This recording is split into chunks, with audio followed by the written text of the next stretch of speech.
Hello everyone, हजुरहरूलाई स्वागत छ मेरो फर्स्ट ब्लगमा। मैले आज फर्स्ट भिडियो बनाउने कोसिस गरिरहेकी छु। हजुरहरूले साथ सपोर्ट दिनुहुन्छ भन्ने आशा गर्दछु। यो चाहिँ मेरो सानो बाबु हो। उसलाई लाइटसँग खेल्न एकदम रमाइलो लागिरहेको थियो, त्यसैले मैले एकछिन खेल्न दिएँ। हाँसिरहेको थियो, खुब रमाइलो लागिरहेको थियो उसलाई चाहिँ। अनि सो साथीहरू, कसरी भिडियो बनाउने, के गर्ने, भिडियो बनाउँदाखेरि कुन एङ्गलबाट बनाउँदा राम्रो हुन्छ भनेर मलाई पनि सल्लाह सुझाव दिनुहोला, किनकि मैले फर्स्ट भिडियो बनाइरहेको छु नि त। अनि हजुरहरूले मलाई कहाँ गएर भिडियो बनाउने, कस्तो प्रकारको क्यामेरा अथवा मोबाइल राख्ने, कुन ठाउँमा, अनि कसरी भिडियो बनाउने भनेर मलाई सल्लाह सुझाव दिनुहोला। सो साथीहरू, म चाहिँ साँझको समयमा भिडियो बनाइरहेको थिएँ। अनि मैले आज चाहिँ लसुनको सब्जी बनाउन खोजिरहेको थिएँ। अनि लसुन छिल्दै बाबुले यताउति तानिरहेको थियो नि त। अनि बाबुको पछाडि पछाडि जाँदै लसुन छिल्दै बसिरहेको थिएँ। अनि त्यसपछि लसुन सकिरहेको थिएँ। त्यति बेला बुढा आउनुभयो, बाहिर जानुभएको थियो नि त, केक लिएर आउनुभयो उसको साथीको पसलबाट। अनि मैले आटा लगाएँ, छोपेँ होइन।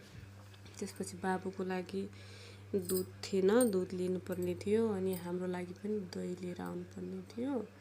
म चाहिँ लागेँ दुध लिनतिर, दुध र दही लिन।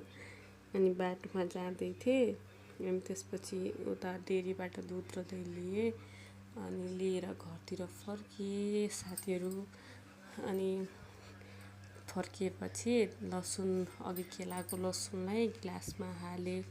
गिलासमा हालेपछि त्यसलाई काटे पनि हुन्छ। अनि के भन्छ, मलाई काट्न त्यति मजा लाग्दैन। अनि बेलनले कुटेँ होइन।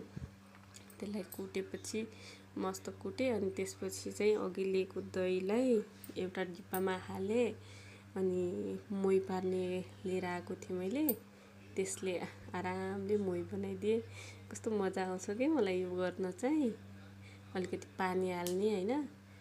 अनि पानी हालिसकेपछि अनि त्यो मोही बनाउनेलाई त्योभित्र हाल्नु मस्त उ गर्ने के, कति मजा आउँछ कि मलाई यो बनाउँदाखेरि। पहिला हामी गाउँघरमा हुँदा यसरी मोही पार्थ्यौँ होइन। सो साथीहरू, त्यसपछि मैले कराही बसालेँ। कराहीमा अलिकति तेल हालेँ होइन। तेल हालिसकेपछि अघि कुटेको लसुन चाहिँ राख्दिएँ त्यसमा। लसुन हालेपछि अलि बेर चलाइदिएँ। अनि चलाएपछि मैले केही पनि राख्दैन,